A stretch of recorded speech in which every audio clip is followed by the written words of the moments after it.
Hello everyone. कक्षा 12 को सामाजिक अध्ययन तथा जीवनोपयोगी शिक्षा अन्तर्गत आज पनि एउटा नयाँ विषयवस्तु लिएर हामी प्रस्तुत भइसकेका छौँ र आजको यस भिडियोमा हामीले छलफल गर्न गइरहेको एकाइ रहेको छ एकाइ 6 नेपालको इतिहास र आजको पाठ रहेको छ पाठ 4 मध्यकालीन सामाजिक आर्थिक तथा सांस्कृतिक अवस्था भन्ने पाठ लिएर हामी प्रस्तुत भइसकेका छौँ र यसै विषयमा चाहिँ अब हामीले छलफल गर्न गइरहेका छौँ। र योभन्दा पहिले चाहिँ हजुरलाई के जानकारी गराउन चाहन्छु भन्दाखेरि जुन हाम्रो पाठ 3 रहेको थियो पाठ 3 देखि चाहिँ हामीले नेपालको इतिहासको मध्यकालीन भागको सुरुवात गरेका थियौँ। हजुरलाई अवगत नै छ होला। यदि पाठ 1 र पाठ 1 र पाठ 2 अध्ययन गर्नुभएको छ भनेपछि नेपालको इतिहासलाई 3 खण्डमा विभाजन गरिएको छ, प्राचीन इतिहास, मध्यकालीन इतिहास र आधुनिक इतिहास भनेर। अनि प्राचीन इतिहासको बारेमा चाहिँ हामीले पाठ 1 र पाठ 2 मा अध्ययन गरेका थियौँ अनि त्यसपछि पाठ 3 मा चाहिँ हामीले मध्यकालीन इतिहासको बारेमा सुरुवात गरेका थियौँ, जहाँ हामीले मध्यकालीन समाजको राजनीतिक अवस्थाको बारेमा चाहिँ अध्ययन गरेका थियौँ। अनि मध्यकालीन समाज भनेपछि चाहिँ विक्रम सम्वत 1936 अर्थात् नेपाल सम्वतको पहिलो वर्षदेखि ल्याएर 1825 विक्रम सम्वत 1825 सम्मको समय अवधिलाई चाहिँ हामीले मध्यकालीन राजनीतिक अथवा मध्यकालीन समय भनेर चाहिँ पढेका थियौँ। अनि त्यही अवधि बीच जे राजनीतिक घटनाहरू घटेका थिए, त्यति बेलाको प्रशासनिक सिस्टम प्रणाली कस्तो थियो भन्ने कुराको बारेमा चाहिँ पाठ 3 मा अध्ययन गरिसकेका थियौँ। जस अन्तर्गत म थोरै रिभिजन गर्न चाहे नेपाल सम्वतको सुरुवात कसरी भएको थियो अनि पूर्व मध्यकालीन राजनीतिक अवस्था, त्यसैगरी उत्तर मध्यकालसम्म आइपुग्दा चाहिँ यक्ष मल्लले कसरी जुन अहिलेको काठमाडौँ उपत्यका अनि तत्कालीन समयको चाहिँ नेपाल राज्य भनिन्थ्यो त्यसलाई चाहिँ कसरी भक्तपुर अनि कान्तिपुर ललितपुर गरेर कसरी विभाजन गरेका थिए र कसरी चाहिँ उत्तर मध्यकालमा चाहिँ नेपाल राज्य टुक्रिएको थियो भन्ने कुराको बारेमा चाहिँ हामीले पाठ 3 मा चाहिँ अध्ययन गरिसकेका थियौँ। र अबको पाठ 4 मा चाहिँ हामीले त्यही मध्यकालीन समाज जुन विक्रम सम्वत 1936 देखि ल्याएर विक्रम सम्वत 1825 सम्म बीचको जुन समय अवधि थियो त्यो समय अवधि बीचमा भएका अबका सामाजिक आर्थिक र सांस्कृतिक विषयवस्तुको बारेमा चाहिँ हामीले पाठ 4 मा चाहिँ अध्ययन गर्न गइरहेका छौँ। र अब चाहिँ हामी नेक्स्ट स्लाइडतर्फ अघि बढ्दा म चाहिँ पहिलो पाठ 3 को बारेमै थोरै मेन कन्सेप्टको बारेमा चाहिँ हजुरलाई रिभिजन गरिदिन चाहन्छु, जसले गर्दा चाहिँ हजुरलाई एकदम धेरै सजिलो हुनेछ। विशेष गरी पाठ 3 मा हामीले राजनीतिक अवस्थाको बारेमा अध्ययन गर्नुपर्छ, मध्यकालीन राजनीतिक अवस्था। अब त्यसको बारेमा अध्ययन गरौँ। जस्तै मध्यकालीन नेपालमा चाहिँ राजतन्त्रात्मक शासन पद्धति नै थियो अनि त्यति बेला न्याय, सेना तथा प्रशासनका प्रमुख भनेको नै राजा नै हुने गर्थे। अनि यस कालमा चाहिँ राजा नै सर्वसर्वा हुन्थे भनिएको छ, अर्थात् राजामा नै सुप्रिम पावर हुने गर्थ्यो। सबै काम चाहिँ न्यायसँग अथवा सेना अथवा प्रशासनसँग सबै कामहरू चाहिँ राजाले नै सम्हाल्ने गर्थे र त्यति बेला राजतन्त्रात्मक शासन पद्धति थियो। त्यसैगरी राजाहरूले आफ्नो राजकाजमा सहयोग गर्न केन्द्रमा मन्त्री परिषद बनाउने गर्थे अनि मन्त्री परिषदमा प्राय गरी 5 सदस्यको मन्त्रीमण्डल हुने गर्थ्यो र तीमध्ये एकजनालाई चौतारा भनिन्थ्यो, अर्थात् मुख्यमन्त्री भनेर चाहिँ त्यो 5 वटा मन्त्रीमण्डलको समूहको एउटा प्रमुख व्यक्तिलाई चाहिँ चौतारा अर्थात् मुख्यमन्त्री भनिन्थ्यो। त्यसैगरी स्थानीय तहमा चाहिँ शासन प्रशासन चलाउनको निम्ति चाहिँ परामान नियुक्त गरिएको हुन्थ्यो, जसलाई बडा हाकिम पनि भनिन्थ्यो। अनि ससाना बस्तीमा चाहिँ प्रशासन चलाउनका निम्ति चाहिँ द्वारे चाहिँ नियुक्त गरिएको हुन्थ्यो मध्यकालीन अवस्थामा। त्यसैगरी स्थानीय प्रशासन अनि कार्यालय सहयोगका साथसाथै पाटी पौवा, बाटोघाटो, मन्दिर, पुल, फड्के आदि निर्माण गर्न र धर्म तथा संस्कृति सम्बन्धी काम गर्नका निम्ति पञ्चायतको चाहिँ व्यवस्था गरिएको हुन्थ्यो। स्थानीय प्रशासनमा पञ्चायत व्यवस्था पनि थियो। त्यसैगरी त्यस समयमा चाहिँ पञ्चायतलाई पञ्च कचहरी अनि पञ्चाली र पञ्च समुच्च भनिन्थ्यो। पञ्चायतकै विभिन्न नाम थियो, विभिन्न क्षेत्रमा यी नामहरूले चाहिँ पञ्चायतलाई चिनिने गरिन्थ्यो। अनि त्यसकालमा चाहिँ मुख्य सहरलाई प्रशासकीय दृष्टिकोणले विभिन्न टोलमा चाहिँ विभाजन गरिएको हुन्थ्यो अथवा विभाजित गरिएको हुन्थ्यो। एउटा सहर पनि विभिन्न टोलमा चाहिँ विभाजित गरिएको हुन्थ्यो अनि टोलको रेखदेख गर्नेलाई चाहिँ त्यति बेलाको समयमा चाहिँ प्रधान भनेर चाहिँ नियुक्त गरिएको हुन्थ्यो भन्ने विषयवस्तुको बारेमा चाहिँ सामान्य जुन पाठ 3 कै विषयवस्तु थियो म चाहिँ रिभिजन गरिदिएँ, किनभनेपछि अहिले हामीले यही मध्यकालीन अवस्थाकै बारेमा पढ्नेछौँ। अनि यो चाहिँ अब पाठ 3 मा चाहिँ के थियो, मेन कन्सेप्ट चाहिँ यही थियो। पाठ 3 को मध्यकालीन अवस्थाको राजनीतिक अवस्था थियो भनेर लेख्न आउन सक्छ। यसरी 4 वटा 5 वटा पोइन्ट्स हजुरले लेख्नुभयो भने जस्तै इनफ हुनेछ। र यसरी चाहिँ अब यो पार्ट 3 को हल्का रिभिजन गरिसकेपछि अब हामी पार्ट 4 को मेन विषयवस्तुतर्फ अघि बढ्छौँ र पार्ट 4 मा हामीले अध्ययन गर्ने भनेको चाहिँ सामाजिक आर्थिक र सांस्कृतिक अवस्थाको बारेमा हो।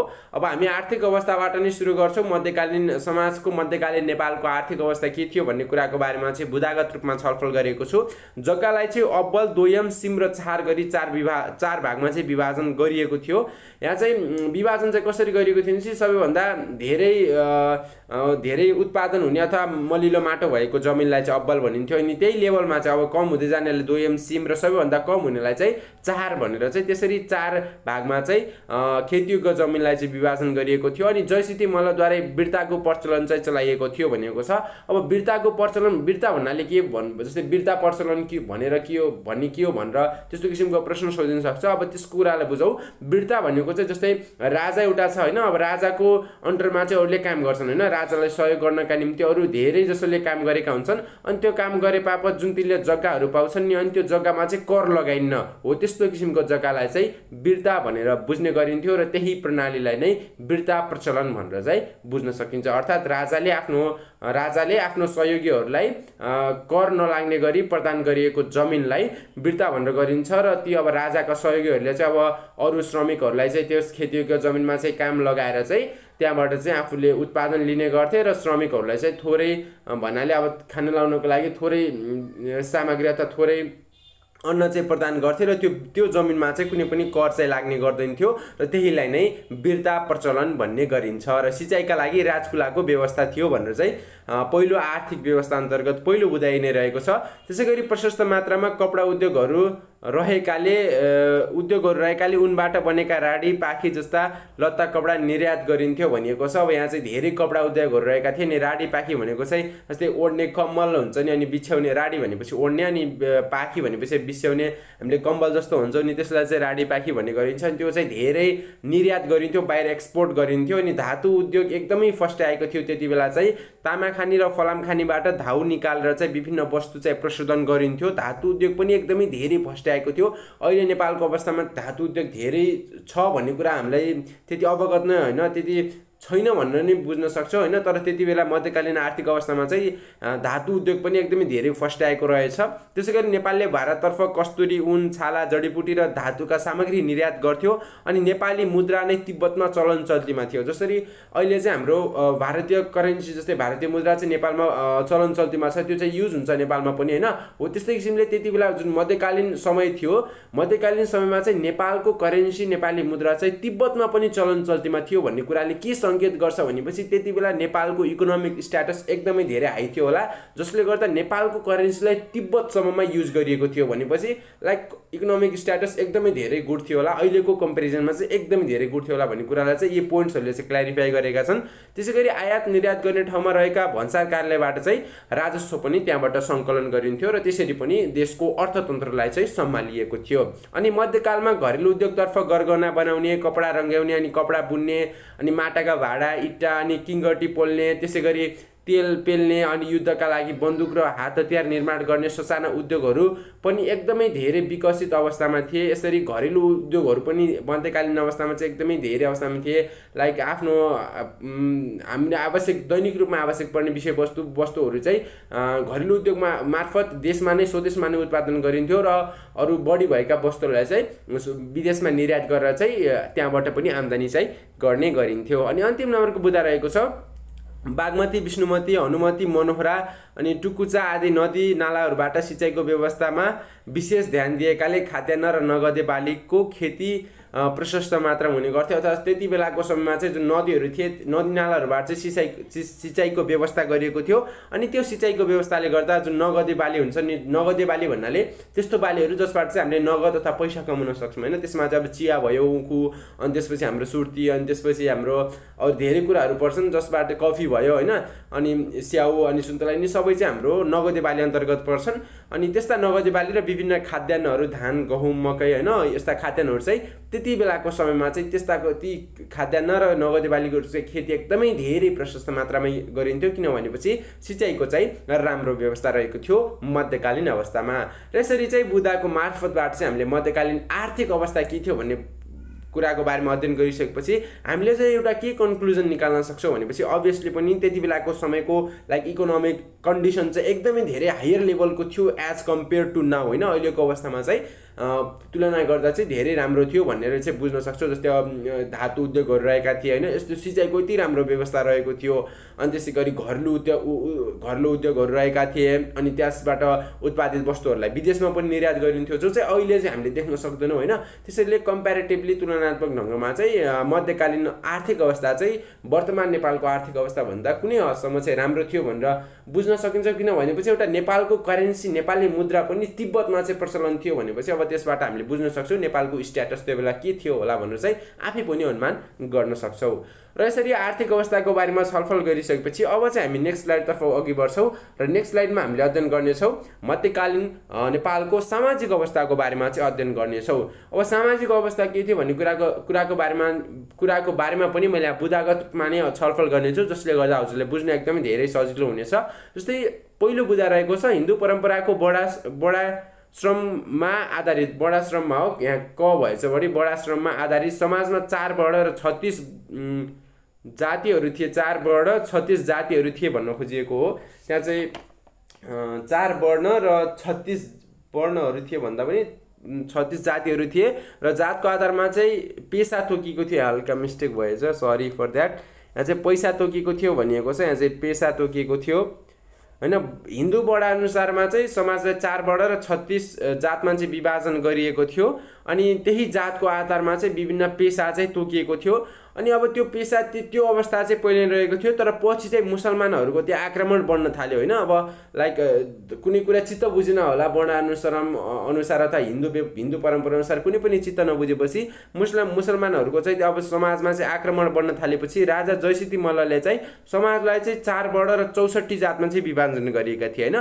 पहिले चाहिँ के थियो भनेपछि 4 वर्ण र 36 जातहरू थिए। यहाँ चाहिँ वर्ण भएको छ दुईटै, यहाँ 36 जातहरू, यो यहाँ चाहिँ यसलाई इम्प्रुभ गर्नु होला। 36 जातहरू थिए, तर पछि त्यो मुसलमानहरूको त्यो आक्रमण बढ्न थालेपछि मल्ल राजा जयसिद्धि मल्लले चाहिँ अब जुन नेपाली समाज थियो त्यसलाई चाहिँ 4 वर्ण र थप 64 जातमा चाहिँ विभाजन गरेका थिए। जसले गर्दा यहाँ चाहिँ धेरै मिस्टेक भएछ, सरी। जसले गर्दा जातीय भेदभाव है नाट्य भएको छ। जसले गर्दा जातीय भेदभाव र छुवाछुतले समाजमा चाहिँ जरो गाड्ने चाहिँ मौका पाएको थियो भनेर चाहिँ बुझ्न सक्छौँ। यसरी लाइक अब धेरै विभाजन भयो कि पहिला थोरै विभाजन भइसकेपछि धेरै विवाद हुन्न, हामी धेरै डिभाइड हुँदै गयौँ भनेपछि अब त्यहाँ चाहिँ अभियसली पनि कन्फ्लिक्ट आउने चाहिँ सिचुएसन हुन्छ। जस्तै हामी एकतामा छौँ, लाइक 1-2टा ग्रुप छ भनेपछि 1-2टा ग्रुपमा जति द्वन्द्व आउँछ त्यो द्वन्द्व चाहिँ अरू धेरै ग्रुप भइसकेपछि आउने द्वन्द्वभन्दा एकदमै कम हुन्छ। त्यसले गर्दा अब धेरै जात धेरै वर्णमा चाहिँ जयसिद्धि मल्लले विभाजन गरिसकेपछि त्यहाँ चाहिँ अब जात प्रथा अथवा समाजमा चाहिँ छुवाछुतले चाहिँ जरो गाड्ने मौका पाएको थियो। र यसरी चाहिँ नेपालमा चाहिँ जात प्रथा अथवा छुवाछुतै अब त्यही हिन्दू परम्परा अनुसारको बडाश्रममा नै आधारित भएर चाहिँ जात प्रथा र छुवाछुतले चाहिँ समाजमा चाहिँ अब त्यसपछि प्रचलनमा आएको थियो। त्यस समयदेखि चाहिँ नेपाली समाजमा चाहिँ जरो गाडेको थियो भनेर चाहिँ हामीले बुझ्न सक्छौँ। यसलाई चाहिँ इम्प्रुभ गर्नु होला, यहाँ थोरै मिस्टेक भएको छन्। यहाँ जातिहरू हो, अनि त्यसपछि यहाँ जसले गर्दा अनि जातीय भेदभाव र छुवाछुतले समाजमा जरो गाड्ने मौका पाएको थियो भनेर चाहिँ यसरी इम्प्रुभ गर्नु होला। अनि त्यसै गरी जातकर्म, अन्नप्रसान, चुडाकर्म, व्रतबन्ध, विवाह, इही, अन्त्येष्टि जस्ता संस्कारहरू प्रचलनमा थिए भनेको छ। जातकर्म भनेपछि जस्तै बच्चाको जन्म भइसकेपछि त्यहाँ के जुन परम्पराहरू गरिन्छ नि त्यसलाई जातकर्म भनिन्छ। अनि अन्नप्रसान भनेको चाहिँ पास्ने भयो, न्वारान भन्छ नि त्यसलाई। अनि चुडाकर्म भनेपछि चाहिँ लाइक कपाल खोइरिन्छ नि पहिलो पटक, जस्तै त्यसलाई चाहिँ चुडाकर्म भनिन्छ। बालक जन्मेको पहिलो पटक त्यो कपाललाई चाहिँ खोइरिने काम गरिन्छ, त्यसलाई चाहिँ चुडाकर्म भनिन्छ। अब व्रतबन्ध भनेको जनिहाल्ने सबैले थाहा नै छ। विवाह भयो। अनि इही भनेको चाहिँ विवाह हुनुभन्दा पहिले चाहिँ यो चाहिँ अहिले नेवारी जातमा पनि प्रचलन, एउटा परम्परा अन्तर्गत पर्छ, संस्कार अन्तर्गत पर्छ। इही भनेको चाहिँ लाइक मेन्सुरेसनल पिरियड भन्छ नि होइन, महिनावारी सुरु हुनुभन्दा पहिले चाहिँ एउटा परम्परा चाहिँ त्यहाँ गरिन्छ। नेवारी समाजमा चाहिँ एउटा प्रचलन संस्कारको रूपमा रहेको छ। अनि त्यसलाई नै हामीले इही भनेर चाहिँ बुझ्न सक्छौँ। अनि अन्त्येष्टि भनेपछि अन्त्येष्टि भन्नाले लाइक मृत्युपछि जे संस्कारहरू गरिन्छ गरिन्छन् नि तिनीहरूलाई चाहिँ अन्त्येष्टि भनेर बुझ्ने गर्छौँ र यस्ता विभिन्न संस्कारहरू चाहिँ मध्यकालीन समाजमा चाहिँ प्रचलनमा रहेका थिए। त्यसै गरी त्यति बेलाको समयमा संयुक्त परिवारको प्रचलन थियो। सगोत्री विवाह दण्डनीय थियो भनेको छ। सगोत्री विवाह भन्नाले लाइक सेम गोत्र छ नि, लाइक अब विवाह गर्नु छ भनेपछि केटा र केटीको गोत्र चाहिँ मिल्नु भएन के, फरक गोत्र हुनु पर्यो। किन भनेपछि गोत्र भएको सेम गोत्र छ भनेपछि त्यसलाई चाहिँ एउटै परिवारको सदस्यको रूपमा मान्ने गरिन्थ्यो, त्यसले गोत्र चाहिँ फरक हुनुपर्छ। यदि सगोत्रीय एउटै गोत्र भएको विवाह गरिन्छ भनेपछि त्यो दण्डनीय थियो भन्ने त्यति बेलाको सामाजिक मान्यता थियो। त्यसैगरी अनि समाजमा बहुविवाह, बाल विवाह अनि विधवा विवाह भनेको छ।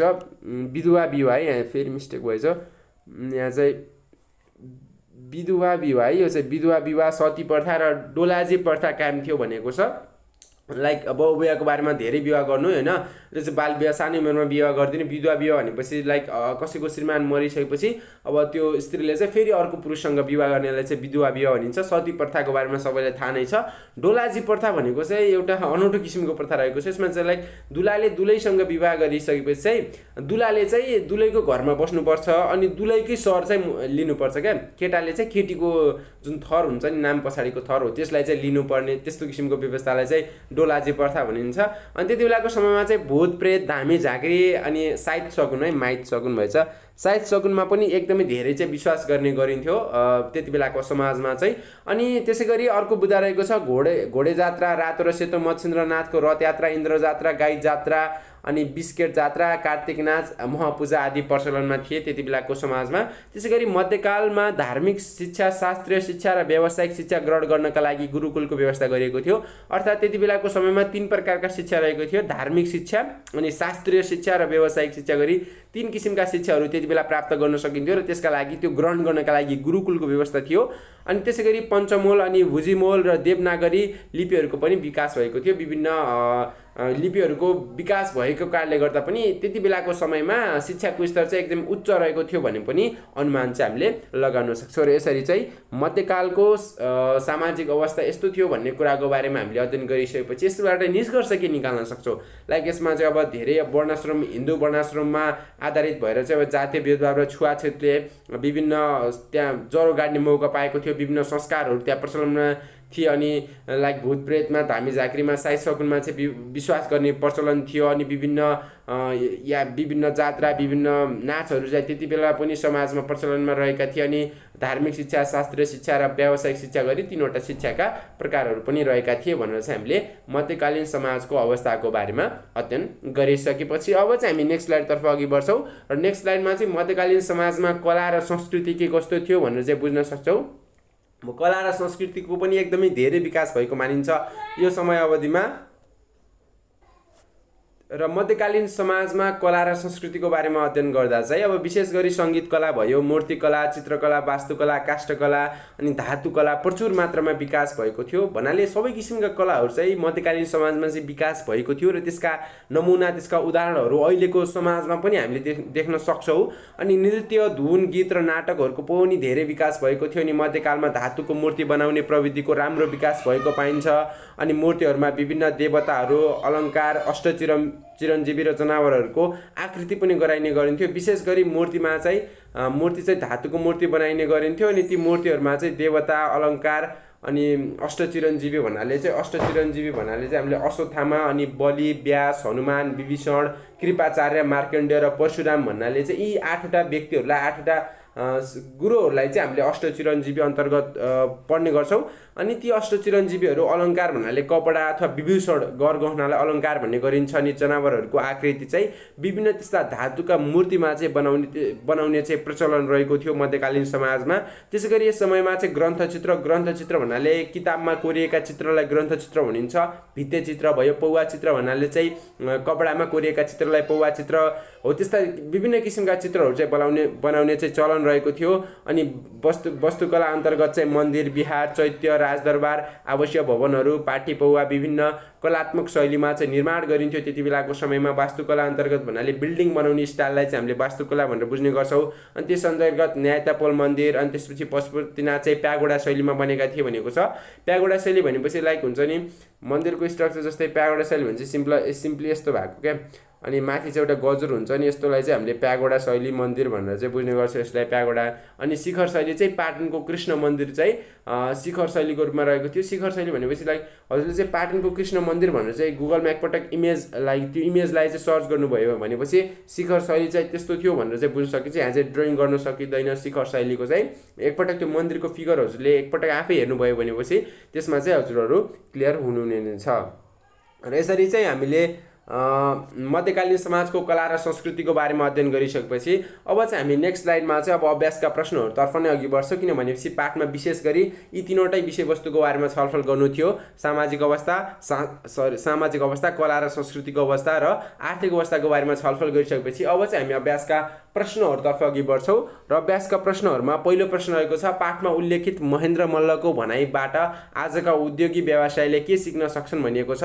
यसमा चाहिँ उत्तरमा चाहिँ त्यो भनाइ चाहिँ सार्नु पर्दैन, तर मैले त्यो भनाइलाई यहाँ प्रस्तुत गरेको छु। जस्तै उनको भनाइ चाहिँ के थियो भनेपछि लुगा बुन्ने तान कहिले पनि खाली नराख्नु, पटासे, घर बुना, खाडी, कोरा एउटै किसिमका नबुने अनर्थ हुनेछ, कपडा बुन्दै लगेपछि कागज जस्तै मिहिन र सफेद हुनेछ, त्यसो भएपछि अरू गाउँका र मधेसी राजालाई बिक्री गरी धनी हुनेछौ भनिएको छ। यसरी उनले भनेको भनाइ चाहिँ एकदमै व्यापारिक बिजनेस माइन्डेड राजाको रूपमा मानिन्छ महेन्द्र मल्ललाई चाहिँ।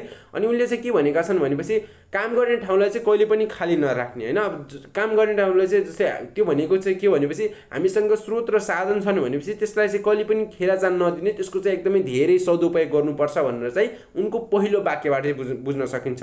त्यसै गरी एउटा कुनै पनि वस्तु बनाउन थालिएको छ भनेपछि त्यो चाहिँ एउटै डिजाइनमा अर्थात् माग अनुसारको चाहिँ हुनुपर्छ होइन। एउटा वस्तु बनाउन थालिएको छ, एउटा फरक बनाइदिने, अर्को फरक बनाइदिने, त्यो चाहिँ माग अनुसार भएन भनेपछि त्यसमा चाहिँ व्यापार चाहिँ राम्रोसँग विकास हुन सक्दैन भन्ने चाहिँ महेन्द्र मल्लको भनाइ थियो। त्यसैले गर्दा उद्योगबाट उत्पादित वस्तुहरू चाहिँ माग अनुसारको गुणस्तरीय हुनुपर्छ भन्ने उनको त्यस किसिमको विचारलाई चाहिँ माथिको भनाइबाट पनि हामीले सार चाहिँ त्यस्तो किसिमको सार निकाल्न सक्छौँ। त्यसै गरी कपडा बुन्दै गएपछि कागज जस्तै मिहिन र सफेद हुनेछ भनेपछि यो भनेको चाहिँ के हो भनेपछि जति धेरै हामीले उद्योग र कल कारखाना अथवा जति हामीले उत्पादित वस्तुहरूमा धेरै उत्पादन गर्दै जान्छौँ त्यो चाहिँ पछि इम्प्रुभ हुँदै जान्छ होइन। अनि पछि इम्प्रुभ हुँदै गइसकेपछि त्यसको क्वालिटी चाहिँ अझ पछि एकदमै धेरै बढ्छ र त्यो प्रोसेसलाई चाहिँ हामीले कन्टिन्यू गर्नुपर्छ, बिचमा चाहिँ छोड्नु हुँदैन भन्ने कुरालाई चाहिँ उनले भन्न खोजेका छन्। अनि अरू गाउँका राजा अथवा अरू गाउँमा चाहिँ बिक्री गरेर चाहिँ हामीले चाहिँ त्यहाँबाट आर्थिक विकास पनि गर्न सक्छौँ, धनी हुन सक्छौँ भनेका छन्। यसपछि घरेलु उद्योगबाट उत्पादित वस्तुहरूलाई अन्तर्राष्ट्रिय बजारमा निर्यात गरेर चाहिँ हामीले चाहिँ आर्थिक उन्नति पनि प्राप्त गर्न सक्छौँ भन्ने त्यस किसिमको भनाइ, त्यस किसिमको विचारलाई चाहिँ हामीले माथिको महेन्द्र मल्लको भनाइबाट चाहिँ निकाल्न सक्छौँ। र त्यही कुरालाई चाहिँ मैले तीनवटा बुँदा मार्फत प्रस्तुत गरेको छु, हजुरले एकपटक आफै पनि अध्ययन गर्नुहोला। र अब दोस्रो प्रश्नतर्फ अघि बढ्दा नेपालको मध्यकालीन आर्थिक अवस्था निकै सुदृढ भएको पाइन्छ। नेपालको हालको आर्थिक अवस्थासँग तुलना गर्दै यसलाई अझ सुदृढ बनाउन के गर्नु पर्ला भनेको छ। एकदमै मिठो प्रश्न रहेको छ भन्नाले राम्रो प्रश्न रहेको छ।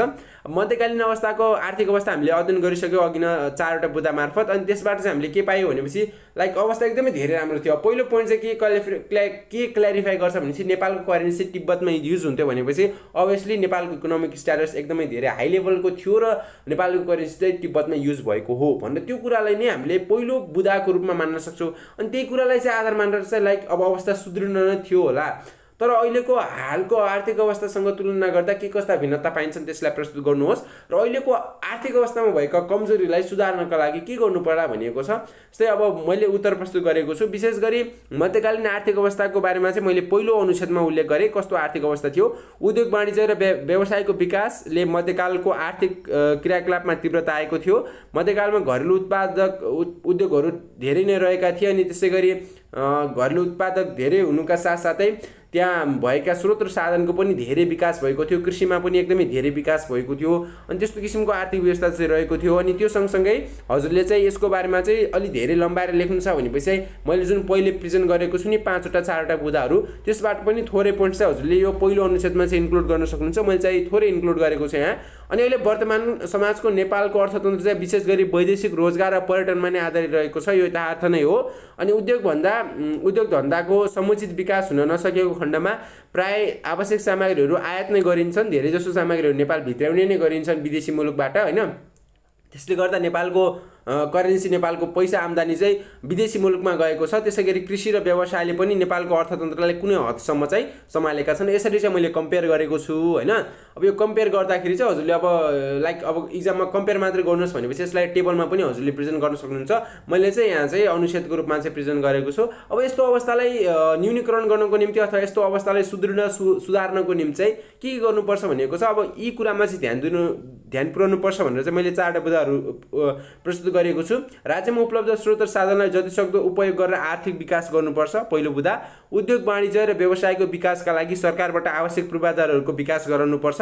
स्वदेशमा नै रोजगारीका अवसरहरू सिर्जना गर्नुपर्छ र उपलब्ध मानव स्रोतलाई प्राविधिक ज्ञान प्रदान गरेर परिचालन गर्नुपर्छ। अनि अन्तिम नम्बरको बुदा रहेको छ कृषि जलविद्युत आयोजना पर्यटन विकास र विस्तार मार्फत पनि आर्थिक सुधार चाहिँ ल्याउन सकिन्छ। यी चाहिँ मैले 4वटा सामान्य लाइक नमुना बुदाहरू चाहिँ प्रस्तुत गरेँ। यसमा चाहिँ हजुरले आफ्नो आइडिया पनि थपेर अरू के गर्न सकिन्छ त्यसको बारेमा चाहिँ हजुरले आफ्नो आइडिया थपेर पनि आफ्नो नोटलाई चाहिँ अझै इम्प्रुभ गर्न सक्नुहुन्छ, अझ म्याग्निफाइड चाहिँ गर्न सक्नुहुन्छ। र यसरी चाहिँ ख नम्बरको प्रश्नको छलफल गरिसकेपछि अर्को प्रश्नतर्फ अघि बढ्दा मध्यकालीन नेपालको वास्तुकला उत्कृष्ट थियो भन्ने प्रमाण प्रस्तुत गर्नुहोस् भनेको छ। वास्तुकला भन्नाले कुनै पनि बिल्डिङ्स कुनै पनि भवन बनाउने विभिन्न शैलीमा भवन बनाउने कलालाई चाहिँ हामीले वास्तुकला भनेर बुझ्ने गर्छौँ। अनि त्यति बेलाको वास्तुकला चाहिँ एकदम उत्कृष्ट थियो भनेर चाहिँ मान्ने गरिन्छ। किनभनेपछि लाइक त्यो समयमा बनेका विभिन्न मन्दिर विभिन्न दरबारहरू विभिन्न भवनहरू अहिले पनि हजुरले अब्जर्भ गर्नुहुन्छ भनेपछि एकदमै धेरै कलात्मक रहेका छन् कि त्यस्तो किसिमको डिजाइन त्यस्तो किसिमको कला चाहिँ लाइक त्यो इतिहासको समयमा चाहिँ कसरी बनाइएको होला भनेर चाहिँ अचम्म पर्ने किसिमको बिल्डिङ्सहरू त्यस्तो किसिमको भवनहरू चाहिँ त्यस्तो किसिमको वास्तुकला चाहिँ ती भवनहरूमा चाहिँ प्रस्तुत गरिएको छ। अनि त्यसले गर्दा चाहिँ त्यसरी चाहिँ उत्कृष्ट थियो भनेर चाहिँ सामान्य रूपमा हामीले चाहिँ प्रमाणहरू पुष्टि गर्न सक्छौँ। जस्तै मध्यकालीन नेपालमा निर्मित कयौँ भवन र तिनीहरूको कलात्मक शैली अझै पनि यथावत रहेकाले त्यति बेलाको वास्तुकला उत्कृष्ट थियो भन्ने तथ्य पुष्टि हुन्छ। अनि मध्यकालीन वास्तुकला अन्तर्गत मन्दिर विहार चैत्य स्तूपा राजदरबार आवासीय भवनहरू पाटिपो आदि विभिन्न कलात्मक शैलीमा निर्माण गरिन्थ्यो। अनि त्यो शैलीलाई चाहिँ अहिले पनि धेरै जसो लाइक नेपालमा पनि त्यो शैली चाहिँ प्र्याक्टिसमै छ। अनि जुन पर्यटकहरू नेपाल भिजिट गर्न आएका हुन्छन् तिनीहरूले चाहिँ त्यो कला देख्दा एकदमै आकर्षक हुन्छन्। अनि त्यो कलालाई चाहिँ लाइक अरू फरेन कन्ट्री विदेशी मुलुकमा पनि त्यस्तो कलालाई चाहिँ वास्तुकलालाई चाहिँ कपी गरिएको छ। र त्यसले गर्दा चाहिँ एउटा के कुरा चाहिँ प्रुभ हुनसक्छ भनेपछि लाइक मध्यकालीन नेपालको वास्तुकला एकदमै उत्कृष्ट थियो भन्ने कुरालाई चाहिँ त्यहाँबाट पनि पुष्टि गर्न सक्छु। र यसको एन्सर चाहिँ मैले यहाँ प्याराग्राफमा इन्क्लुड गरेको छु। यसलाई हजुरले एकपटक आफै पनि अध्ययन गर्नुहोला र यसलाई आधार बनाएर चाहिँ हजुरले आफ्नो नोट चाहिँ बनाउन सक्नुहुन्छ। र घ नम्बरको प्रश्न रहेको छ मध्यकालीन कला तथा संस्कृति आज पनि प्रचलनमा रहेका छन् ती के हुन्? अर्थात् मध्यकालीन समाजमा उत्पत्ति भएका संस्कृति र ती कलाहरू आज पनि नेपाली समाजमा चाहिँ प्रचलनमा रहेका छन् ती के हुन् उल्लेख गर्नुहोस् भनेको छ। अब पहिलो रहेको छ त्यति बेला बजाइने बाजा गाइने गीत र नाचिने नृत्य आज पनि विभिन्न समुदायमा मनाइने गरिन्छ। विभिन्न जात्राहरू पनि उपत्यकाको निवारी भएछ नेवारी समुदायमा प्रचलनमा रहेका छन्। त्यसैगरी मध्यकालीन समयमा निर्माण गरिएका विभिन्न मूर्तिहरू ग्रन्थचित्र पौवाचित्र भित्तेचित्र आज पनि विभिन्न सङ्ग्रहालयमा पाइन्छन् र तिनै शैली आज पनि कायम रहेका छन् होइन। तिनै पुरानो शैलीमा आज पनि धेरै कलाहरू धेरै लाइक चित्रहरू मूर्तिहरू चाहिँ तिनै शैलीमा पनि बनाइने गरिन्छ। त्यसैगरी वास्तुकला अन्तर्गत विभिन्न शैलीमा निर्माण गरिएका मन्दिर र भवन पनि आज पनि विभिन्न ठाउँमा चाहिँ पाइने गर्छन्। र यसरी चाहिँ मध्यकालीन समाजमा निर्माण भएका त्यस्ता किसिमका कला र संस्कृति आजको समाजमा पनि प्रचलन छन् भन्ने कुरालाई चाहिँ यसरी बुझागत रूपमा चाहिँ मैले प्रस्तुत गरेँ। र अर्को घ नम्बरको प्रश्न चाहिँ के थियो भनेपछि नेपालको अहिलेको आर्थिक अवस्था र मध्यकालीन आर्थिक अवस्थाको बारेमा तुलना गर्नुहोस् भनेको थियो। यो चाहिँ मैले जुन ख नम्बरको प्रश्न थियो नि त्यसमा नै कम्पेरिटिभली चाहिँ त्यसमा डिस्कस गरेको भएको कारणले गर्दा चाहिँ मैले त्यो प्रश्नको एन्सरलाई चाहिँ 2 पटक दोहोऱ्याएँ होइन। त्यसले गर्दा त्यसलाई नै आधार मानेर चाहिँ हजुरले एकपटक आफै पनि एन्सर लेख्न ट्राई गर्नु होला। र 6 नम्बरको प्रश्न रहेको छ मध्यकालीन सामाजिक अवस्था झल्कने संवाद तयार पार्नुहोस् भनेको छ। यहाँ चाहिँ संवाद तयार पार्नुहोस् भनेको छ। म चाहिँ ठ्याक्कै संवादको नमुनाले चाहिँ यहाँ प्रस्तुत गर्न तर लाइक मैले एउटा आइडिया चाहिँ दिएको छु कि यो कुरालाई चाहिँ इन्क्लुड गर्नु होला। अनि संवाद लेख्ने तरिका चाहिँ हजुरलाई थाहा नै छ होला।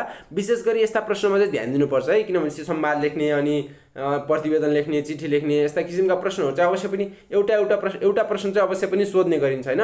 त्यसले गर्दा यस्ता प्रश्नमा चाहिँ ध्यान दिनु होला। अनि संवाद लेखेर चाहिँ लाइक कुराकानी गर्ने नै हो त्यसबाट हजुरले सुरुवात गर्नु होला होइन। जस्तै आज हामीले सामाजिक अध्ययनको बारेमा पढ्यौँ मैले चाहिँ यो मध्यकालीन समाजको मध्यकालीन इतिहासको सामाजिक अवस्थाको बारेमा बुझेन भनेर एउटा साथीले भन्छ अनि अर्को साथीले म बुझाइदिन्छु नि अथवा मैले जानेको कुरा तिमीलाई सेयर गर्छु भनेर चाहिँ त्यसरी आफूले जानेको कुरालाई चाहिँ सेयर गर्न थाल्छ। अनि एउटा नजानेको साथीले चाहिँ अब यसरी यसरी प्रश्न गर्दै जान्छ, भन न सामाजिक अवस्था के थियो भनेर, अनि अर्को जानेको बुझेको साथीले चाहिँ विस्तारमा भन्दै जान्छ सामाजिक अवस्थाको कुरालाई, र त्यो जानेको विद्यार्थीले भनेको कुरालाई चाहिँ यी पोइन्ट्समा चाहिँ लाइक यो पोइन्ट्स चाहिँ त्यहाँ हुनुपर्छ भनेर चाहिँ मैले इन्क्लुड गरेको छु। जस्तै सामाजिक अवस्था अन्तर्गत के कुरा रहेका छन् भनेपछि मानिसहरू चाहिँ संयुक्त परिवारमा बस्ने गर्थे, अनि वंश परम्परामा चाहिँ सामाजिक संरचना स्थापित भएको पाइन्छ। त्यसैगरी मध्यकालीन नेपालमा ऋषि, गोत्र अनि स्थान आदिका आधारमा थर राख्ने चलन थियो, तर कामका आधारमा पनि अनेक थरहरू चाहिँ उत्पत्ति भएको पाइन्छ। जस्तै कामका आधारमा थर उत्पत्ति भएको चाहिँ एउटा लाइक भण्डार गर्नेलाई चाहिँ भण्डारी भनेर चाहिँ त्यसरी चाहिँ एउटा थर चाहिँ त्यसरी आएको थियो भन्ने कुरा पनि हामीले बुझ्न सक्छौँ। अनि अरू जस्तै अब आचार्य भनेको चाहिँ अब पठन पाठन जसले सिकाउने गुरुलाई चाहिँ अब आचार्य भनेर चाहिँ त्यसरी यो चाहिँ कामको आधारमा उत्पन्न भएका विभिन्न थरहरू त्यति बेलाको समाजमा रहेका थिए भनेर चाहिँ दोस्रो बुँदा मैले गरेको छ। अनि मध्यकालमा दुलाहालाई दुलहीकै घरमा वा दुलहीलाई दुलाको घर वा आपसको क्षेत्रमा झिकाई विवाह गर्ने प्रथालाई डोलाजी प्रथा भनिन्थ्यो। यस प्रथाद्वारा विवाह गर्ने दुलहीको थर चाहिँ दुलाहाले ग्रहण गर्नुपर्थ्यो, ठ्याक्कै अहिलेको भन्दा विपरीत हुने उल्टो हुने गर्थ्यो। अनि त्यसै मध्यकालमा विधवा प्रथा तथा पुनः विवाहको कायम थियो, अनि मध्यकालमा नारीहरूलाई सम्मानपूर्वक विवाह गरिन्थ्यो। अनि मध्यकालीन नेपाली समाज कला र संस्कृतिका दृष्टिले निकै महत्त्वपूर्ण थियो भन्ने कुरा हो। यस्ता बुँदाहरूलाई चाहिँ त्यो संवादमा चाहिँ इन्क्लुड गरेको हुनुपर्छ है। जस्तै एउटा साथीले सामाजिक अवस्था के थियो भनेर सोद्धाखेरि अर्को बुझेको साथीले चाहिँ यी सबै कुरालाई चाहिँ त्यहाँ चाहिँ इन्क्लुड गरेको हुनुपर्छ। एउटै एकपटक बोल्दा अथवा एउटै संवादमा चाहिँ त्यो नहुन सक्छ, तर पटकपटकलाई यो सबै पटकपटकमा चाहिँ पछि संवाद लेख्दै जाने क्रममा चाहिँ सबै कुरालाई चाहिँ इन्क्लुड गर्नुपर्छ। र लास्टमा एन्डिङमा चाहिँ हजुरले के भन्न सक्नुहुन्छ भनेपछि एउटा जुन नबुझेको साथी थियो, मैले चाहिँ अब धेरै बुझेँ होइन, अब मलाई चाहिँ यति धेरै बुझाएकोमा चाहिँ धेरै धेरै धन्यवाद भनेर चाहिँ एउटा साथीले भन्छ नि, अर्को साथी अब लाइक अब एज युजुअल कन्भर्सेसनलाई चाहिँ संवादलाई चाहिँ त्यसरी त्यहाँ चाहिँ एन्ड चाहिँ गर्न सकिन्छ। र संवाद चाहिँ एकपटक आफै पनि लेख्न ट्राई गर्नुहोला। संवादमा इन्क्लुड गर्ने मुख्य बुँदाहरूलाई चाहिँ मुख्य कुराहरूलाई चाहिँ मैले बुँदा मार्फत प्रस्तुत गरिसकेको छु। र यसरी चाहिँ हामी लाइक अब भिडियोको अन्त्यतर्फ आइसकेका छौँ, र भिडियोको अन्त्यतर्फ आइसक्दा पार्ट 4 को बारेमा हामीले सम्पूर्ण जानकारी अध्ययन गरिसक्यौँ। हामी विशेष गरी नेपालको इतिहासको एकाइमा रहेका छौँ। इतिहासको एकाइमा प्राचीन इतिहासको बारेमा छलफल गरिसकेपछि हामी मध्यकालको समयमा रहेका छौँ, र मध्यकालको समयमा पनि पार्ट 4 सम्म हामीले अध्ययन गरिसकेपछि अबको पार्ट 5 मा चाहिँ हामीले त्यही मध्यकालमा चाहिँ जुन ससाना राज्यको उदय भएका थिए, 22 राज्य कसरी उदय भयो, 24 राज्य अनि सेन राज्यहरू, अनि त्यसै गरी कर्नाटक राज्यहरू कसरी उदय भएका थिए, र ती ससाना राज्यहरू चाहिँ पछि कसरी गएर फेरि तिनको अवसान हुन पुग्यो, अर्थात् तिनीहरू चाहिँ कसरी बिस्तारै हराउँदै गयो भन्ने कुराको बारेमा चाहिँ हामीले पार्ट 5 मा चाहिँ छलफल गर्ने नै छौँ। र त्यो भिडियो लाइक त्यो कन्टेन्ट नआउँदासम्मको लागि चाहिँ stay safe, stay creative, like आफ्नो स्टडीलाई चाहिँ निरन्तरता दिँदै गर्नुहोस्, र make the nature around us very neat, clean and hygienic. जय देश, जय शिक्षा।